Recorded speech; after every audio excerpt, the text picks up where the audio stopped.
Good morning and welcome to the Core Connection. I'm Mira Rubin here with you on Enlightened World Network.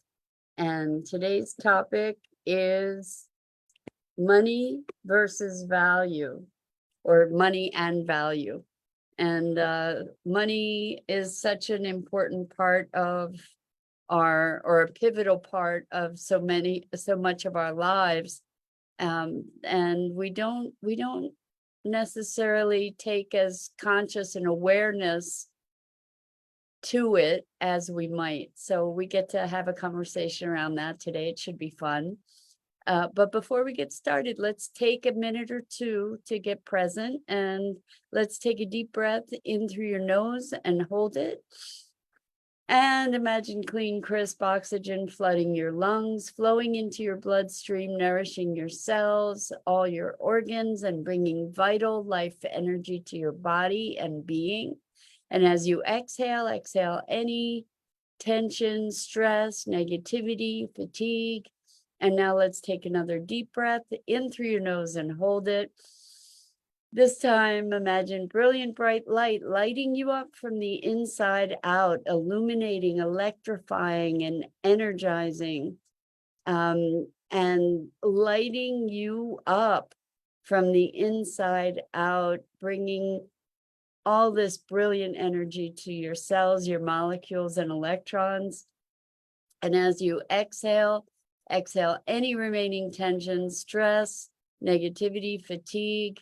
Let's press our palms together now and rub those palms vigorously together to just get that blood flowing, feel that sensation, and allow all that sensation to bring you present right here, right now, into this remarkable physical form that enables you to experience life. Welcome, welcome, welcome. So good to be here with you this morning. And today we're talking about money and value.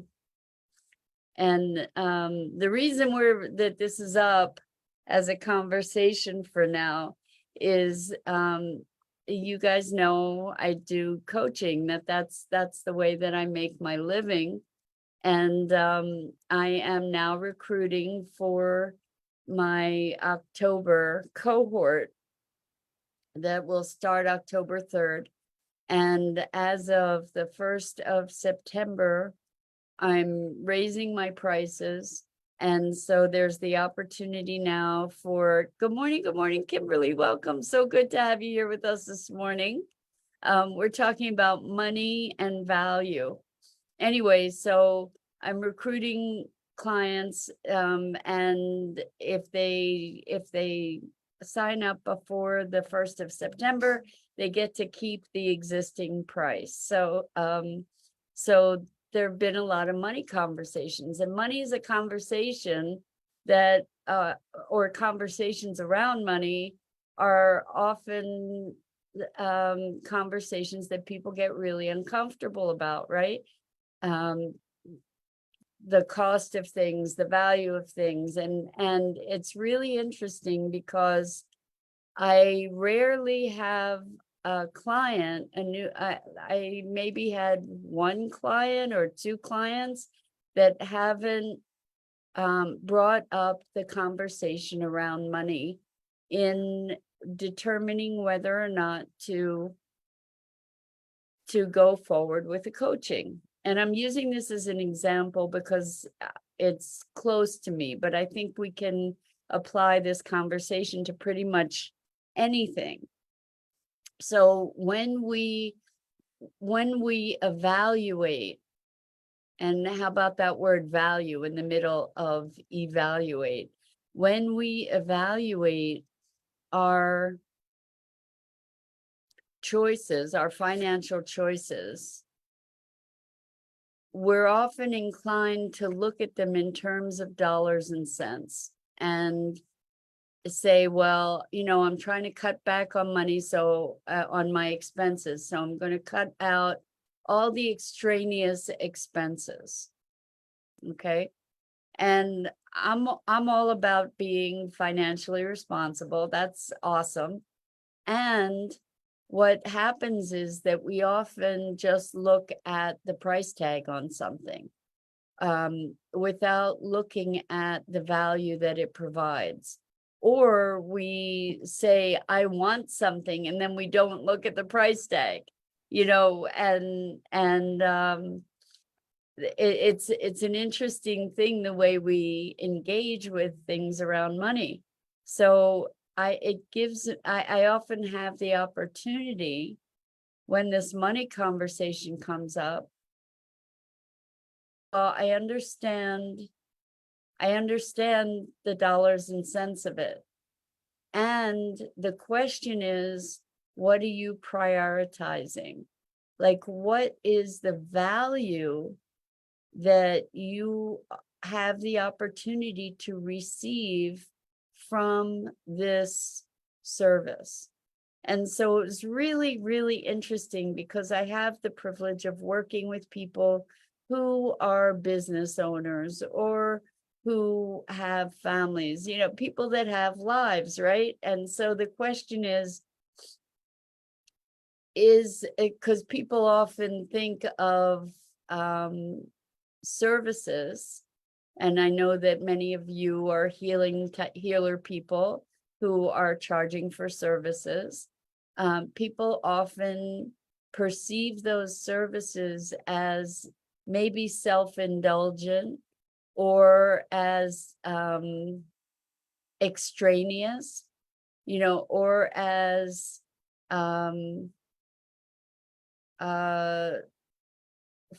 not frivolous, but let's just stick with self-indulgent, right? That I can cut back here, and here, but they're looking at things from an accounting point of view rather than from a value point of view. And so what's really interesting is to have the opportunity to speak to people and say, look, you're aware of the value of this because you experienced a transformation.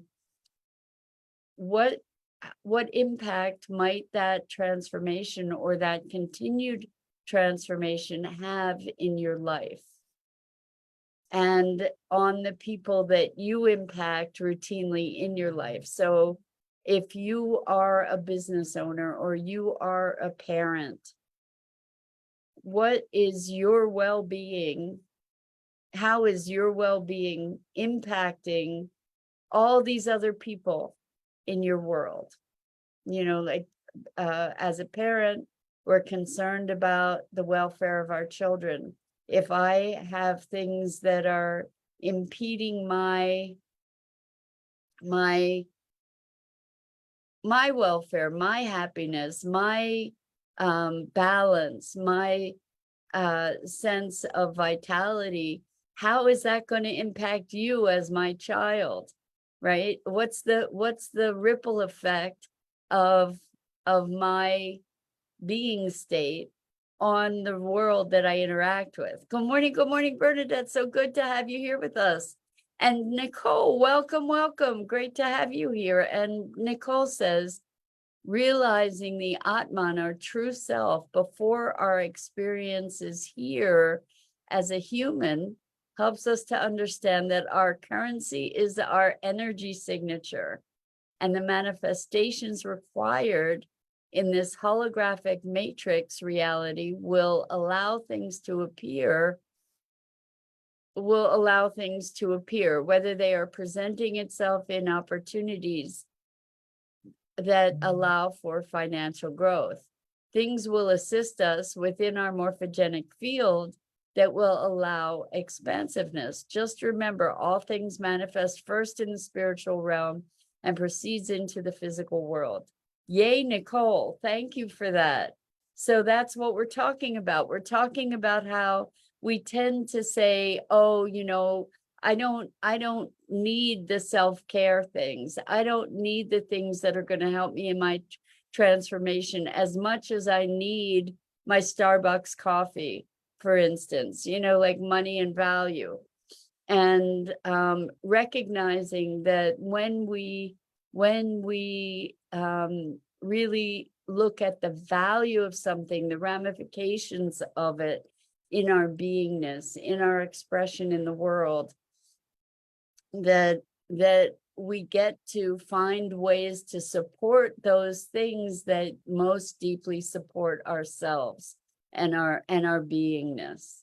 So I just find it really interesting, that someone can experience a radical shift and recognize the potentials and have an expressed need and then say, yeah, but these other things are more important. Because when we, I guess it's investing, when we invest in ourselves and our well-being, we are impacting the world that we engage with in a very powerful way. And in shifting our being and our attitudes around business or around family or around relationship, then we're creating a much greater value than the dollars and cents appear to be on the balance sheet. I guess what I'm saying, and this goes into a conversation of ecology even, is that not all expenses are equal. And I was just having a really interesting conversation with somebody who is working with data that recognizes the interactions of ecosystems, and it brought to mind my growing understanding of forestry and trees and carbon sequestration. We hear a lot about that, and we talk about planting trees. Well, the thing is that if we clear cut an old growth forest and we replace it tree for tree or 10 trees per tree with a new growth forest, it's not equal. It's not an old growth tree does not equal a new growth tree. An old growth forest does not equal a tree plantation. So like a dollar spent on personal transformation is not equal to a dollar spent at Starbucks. And I think that understanding the value, like recognizing value as a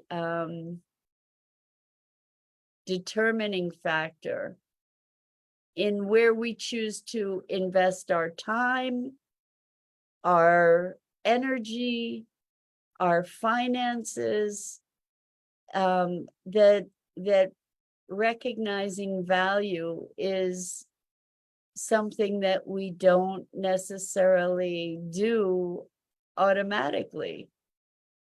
Where are we investing our energy? It's not just money and value that we want to talk about, but that's where it shows up a lot. But talk about our energy, our life force. Then that's kind of what you're addressing, Nicole. Like things are manifesting on an energetic, spiritual level before they become physical. So when we invest in our being, we shift our reality, we shift our whole experience of reality. And as a result, we shift what gets manifested in our reality, right? It's really, really profound. And so I encourage you to be looking at the value that you can create for yourself by deliberate awareness in making choices for where you're going to put your attention, your energy, your affection, your finances. And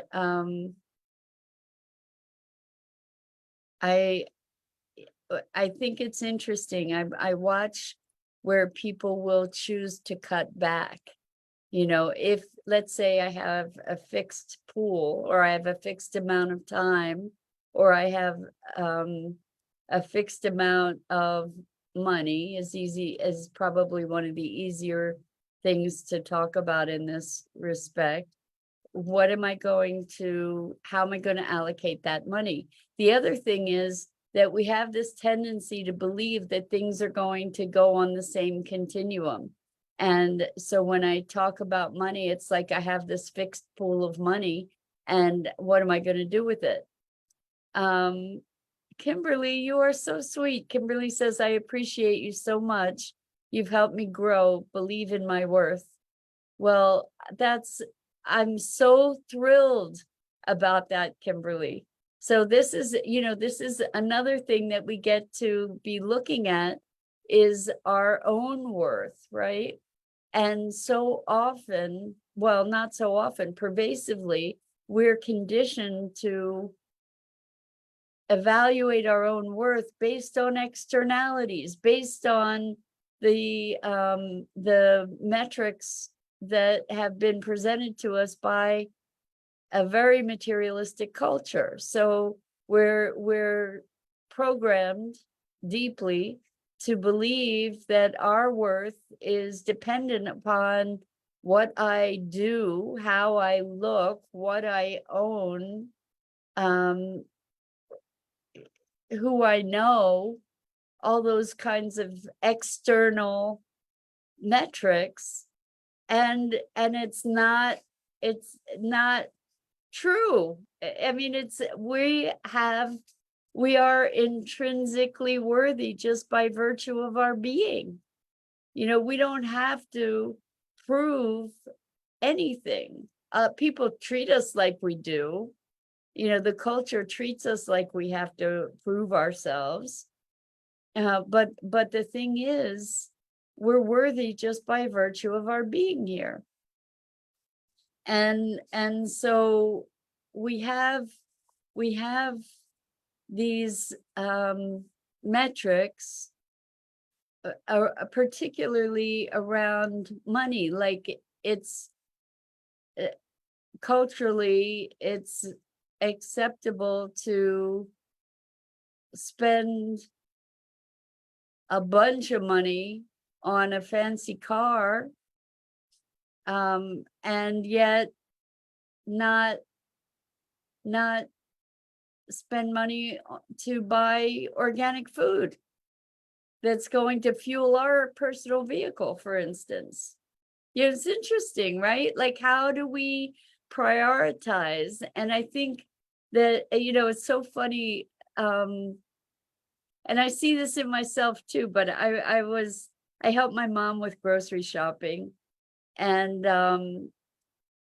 it was really interesting because she was saying, oh my gosh, the prices are so high. We all know, we all have seen how the prices of food have risen, right?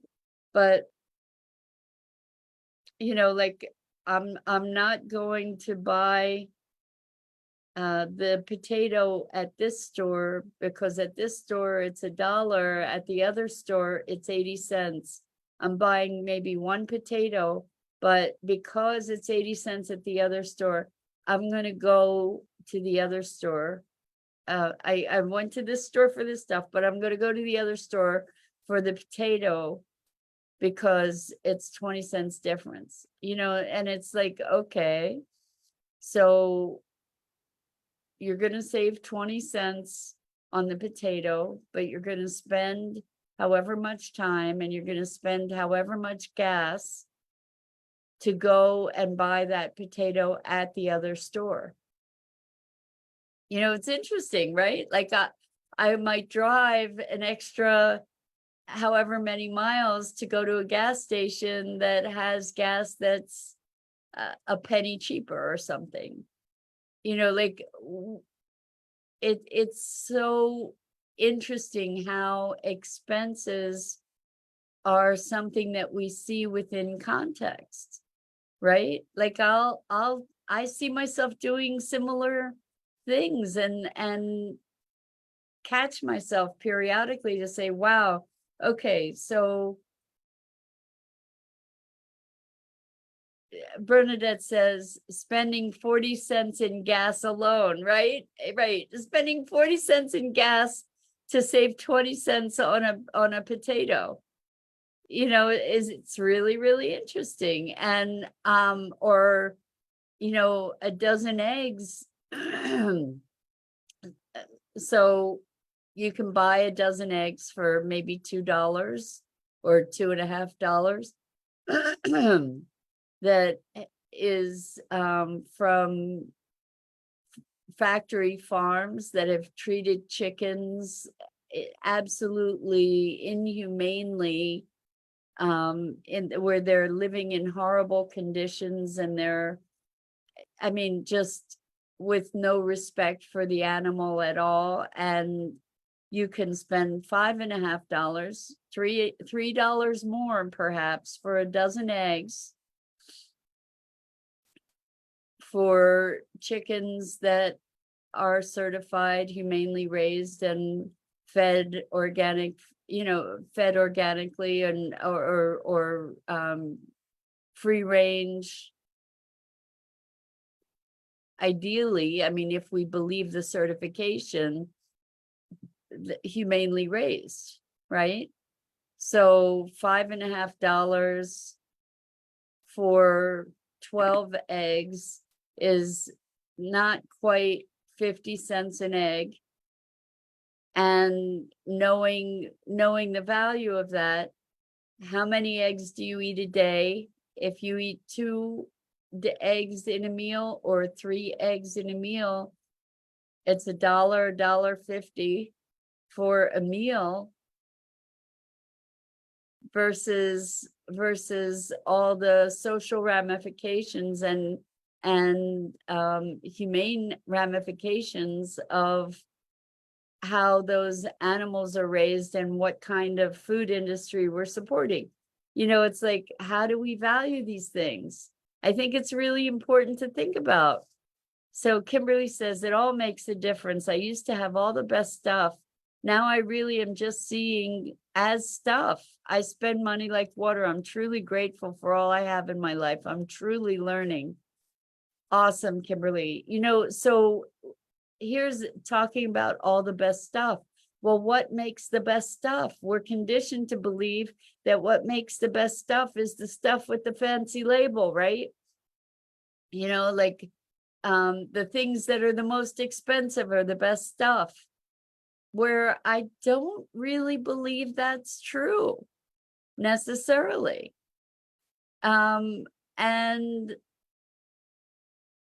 if we're more discerning about the value of what we're spending money on, like it's the labels,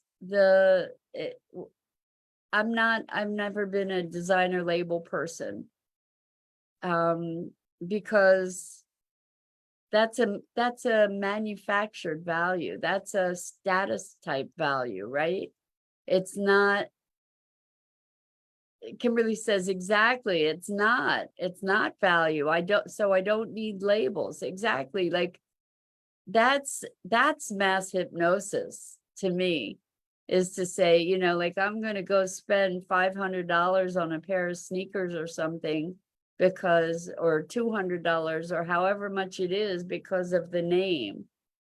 Let's look at what is the value, and what is the value that that thing is creating, and that thing or that service, and then assess the cost against the value. I think that life would be very different if we looked at things from a lens of value, and look at, well, why am I valuing that? Am I valuing that because it makes me look a certain way? Is it reflection of our consumerism. So Nicole says, precisely, I can find value in upscale consignments that offer community assistance to local charities as much as I find value in organic products. Yay, Nicole, I agree 100%. You know, upscale consignments, you like certain clothes. Is it because of the labels or is it because of the style or whatever? But offering community assistance, then there's a deeper value to then making that purchase. You know, you're making a contribution with that purchase, for instance. So anyway, I think we get to look at value in a bigger context to see how we to make choices that are in greater alignment with our heart and soul. Bernadette says, socially, I guess I would be classified as poor, but to me, I am rich. So that's exactly the thing, Bernadette, is abundance is an inside job. Hello, Elaine, welcome. Great to have you here with us. And Bernadette says, I have the things I need and want. I have family. I have the journey of life that forever makes me grateful. You nailed it, Bernadette. And looking at value, like what is going to be, what is something that I value, and what is something that creates value. So Kimberly says, me too, buddy, replying to Bernadette.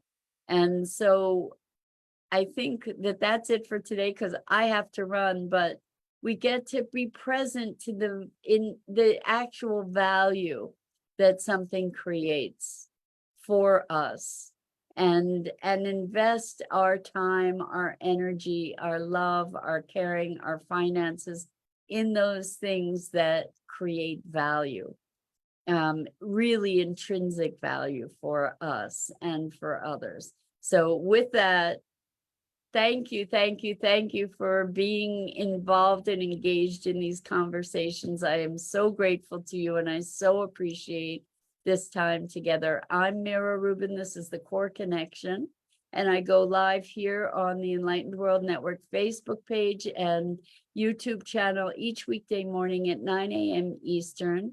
And I encourage you to check out the other awesome programming on Enlightened World Network, EWN One with the Earth, and Enlightened World Living.